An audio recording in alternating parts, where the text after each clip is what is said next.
Ce jour va finir par arriver. Ce jour, tu vas vouloir vendre pour acheter plus gros, vendre pour partir à la retraite ou vendre parce que tu es mal pris. Dans ta vie de propriétaire immobilier, la vente est une étape obligatoire à travers laquelle tu vas devoir passer un jour. Comment faire pour t'assurer d'aller chercher le plus gros prix? Comment faire pour t'assurer de faire une vente qui va être ultra lucrative et qui va te permettre d'aller prendre ce profit que tu as mis tant d'années à accumuler?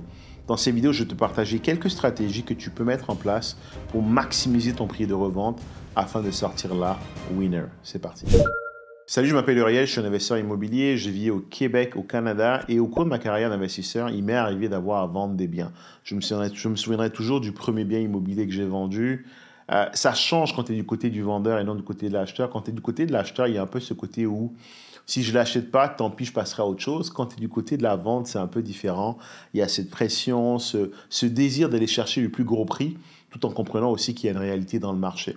Et ce que je vais faire aujourd'hui, c'est que je vais te partager des stratégies que j'ai mises en place à ce moment-là et que j'ai vu faire de par ma fonction de courtier immobilier qui m'ont permis de vraiment maximiser le prix de vente pour mes clients et pour moi. Première chose que tu dois faire, c'est de t'assurer de faire tes devoirs, de faire tes exercices afin de vendre ta propriété, mais surtout de la lister au bon prix. Et comment tu fais ça? Tu regardes ce qu'on appelle des comparables. Dans le langage, on parle de comps.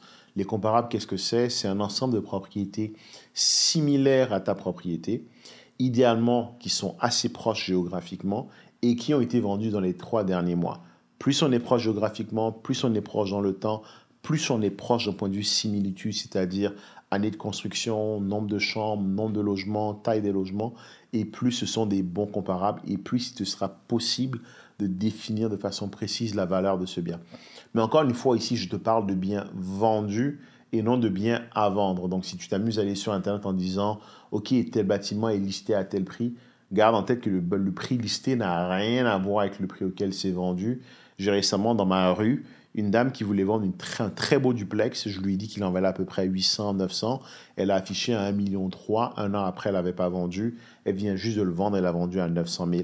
Donc, tu vois que si tu te fies au 1,3 million, tu auras une mauvaise information. Donc, très important, fais tes devoirs en te basant sur des bâtiments similaires qui ont été vendus récemment dans une localisation très proche. Et quand je dis, c'est des bâtiments vendus et non listés. Et là, tu vas sans doute me dire, mais Uriel, comment je fais pour avoir accès à cette information? À moins que tu sois courtier immobilier, tu n'auras pas accès à cette information. Et c'est pour ça que ça m'amène à mon deuxième point. Je te conseille fortement, si tu veux maximiser ton prix de vente, de passer par un courtier immobilier. Pour 2 raisons. Premièrement, c'est que si tu n'es pas courtier immobilier, tu n'auras pas accès à l'information qui va te permettre de pouvoir bien évaluer la valeur de la propriété, premier point. Mais deuxième point, tu n'auras peut-être pas forcément la bonne stratégie de vente. Je t'en parle tout à l'heure. Tu vois, il y a 2 façons de vendre une propriété quand tu es au Québec. Tu peux soit la vendre directement par toi-même via des sites comme par exemple du Proprio, ou tu la vends avec un courtier. Certaines personnes qui sont cheap vont se dire, je vais essayer de la vendre par moi-même pour maximiser mon prix et ne pas avoir payé le 4 ou 5% de commission d'un courtier. La réalité, c'est qu'en faisant ça, tu risques de la vendre tellement moins cher que ça aurait été plus simple de passer par un courtier qui l'aurait fait comme un pro, qui t'aurait ramené la plus grosse valeur et qui, même en lui payant son 5%, tu aurais gardé plus d'argent dans ta poche. Pourquoi? Des plateformes comme du Proprio ont très peu de trafic et plus il y aura des gens qui vont voir ta propriété, et plus il y aura des gens qui vont vouloir faire une visite, et plus il y aura des gens qui vont faire une visite, et plus il y aura des offres d'achat, et plus tu as des offres d'achat, et plus ton prix de revente sera élevé. C'est mathématique. Alors que si tu le mets sur une plateforme comme du Proprio, tu vas recevoir 2-3 appels de gens qui sont sans doute pas très sérieux, pas qualifiés, et qui à la fin vont finir par ne même pas acheter ta propriété. Et donc, deuxième conseil, passe par un courtier. Je ne te le dis pas parce que je suis courtier immobilier, que ce soit moi ou n'importe qui, go for it. Mais la clé, si tu veux réussir à vendre ta propriété à top dollar, c'est de l'afficher sur une plateforme où est-ce qu'il y a du trafic, où est-ce qu'il y a du monde, mais surtout du monde qualifié. Et c'est ce que va te permettre de faire un courtier immobilier. Troisième chose que tu dois faire, c'est avoir une bonne stratégie. Donc, une bonne stratégie, qu'est-ce que c'est? C'est afficher le bien au bon prix. Ce que je veux dire par là, c'est que tu vois, certaines personnes auront tendance à dire « Mon bien vaut 900 000, je vais l'afficher à 1,2 million, puis ils vont me négocier à la baisse. » Ouais, c'est une mauvaise stratégie.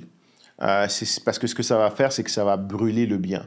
Ce que tu dois savoir, c'est que plus ton bien est bien listé, donc il est affiché à un bon prix qui est proche de ce qu'il vaut réellement, ou des fois même qui est en dessous de ce qu'il vaut, et plus tu auras de la chance de créer ce qu'on appelle une surenchère, un effet d'entraînement. Ce que tu dois savoir, c'est que les achats ici au Québec se font en enchère non visible, donc tu ne sais pas à combien a bidé l'autre personne, tu sais juste qu'il y a une autre personne qui a fait une offre, et donc ça permet de faire monter les prix, et des fois de vendre même le bien au-dessus du prix que tu recherches.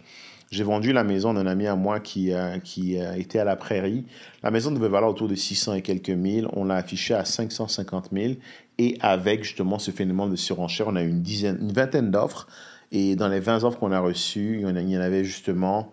elles étaient pour la plupart toutes au-dessus du prix qu'on avait demandé. Et on a fini par la vendre autour de 650. Ça fait quand même 50 000 au-dessus de ce qu'on voulait. Alors que tu vois, on aurait commencé à 700 000, les gens nous auraient négocié à la baisse. Donc, c'est ça la beauté d'avoir la bonne stratégie de vente qui très souvent consiste à lister le bien en dessous de ce qu'il vaut pour aller chercher le plus d'offres possible, pour aller chercher les prix les plus élevés, contrairement à ce que certains peuvent penser intuitivement à faire, qui est de dire « je vais le mettre au prix le plus élevé possible, on va me négocier à la baisse ». En faisant ça, tu brûles ton lien, tu perds la crédibilité, tu perds des acheteurs qui ont peut-être un momentum pour acheter à ce moment-là et très probablement, ils vont passer à la propriété d'après et la tienne va passer aux oubliettes. Et là, maintenant, tu vas te faire appeler par des gens comme moi. Si ta propriété, ça fait 3-4 semaines qu'elle est sur le marché, qu'il n'y a pas d'offre dessus, quand je t'appelle, je vais te lowballer.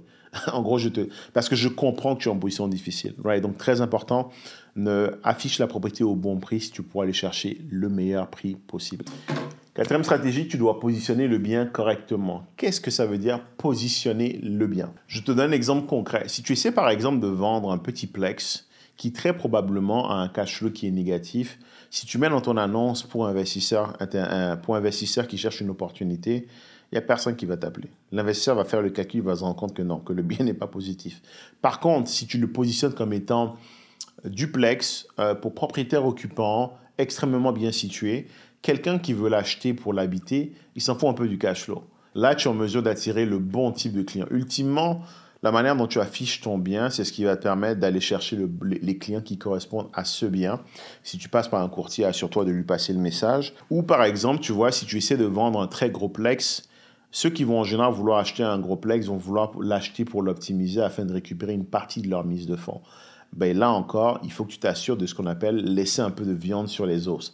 C'est-à-dire que si le bien est complètement optimisé, que les loyers sont à 1200 et qu'ils sont tous loués à 1199, la personne qui va l'acheter sera un peu moins intéressée parce qu'elle va se dire j'ai plus aucune valeur à créer avec ce bâtiment-là. Donc, ce sera un bien qui est mal positionné. Bien positionner un gros plex, ça consiste à le positionner en ayant des valeurs locatives qui sont quand même encore un peu basses pour laisser de la place pour de l'optimisation. Comme tu peux le voir, tout est une question de stratégie, tout est une question de bien comprendre comment positionner son bien afin d'aller chercher la plus grosse valeur possible.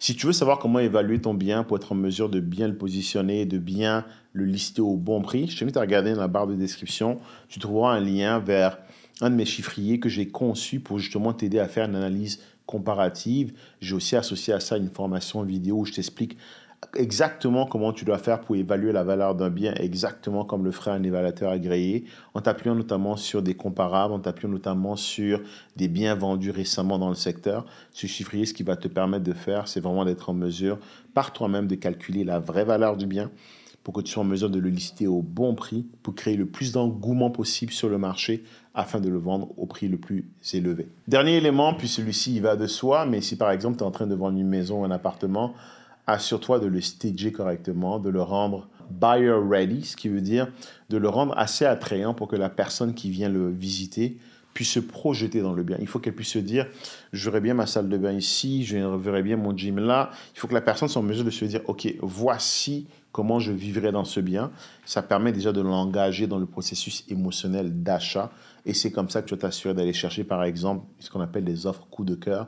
C'est des gens qui sont tombés en amour avec ton bien, qui sont totalement gaga et qui sont prêts à faire une offre le plus élevé possible. C'est comme ça que tu vas aller chercher le plus de valeur possible. Voilà, ça fait le tour de ce que je voulais te partager. Si tu as aimé cette vidéo, je t'invite à regarder celle-ci ou celle-ci où je te partage d'autres astuces sur l'immobilier afin que tu puisses prospérer financièrement. Je te dis à une prochaine vidéo. Salut!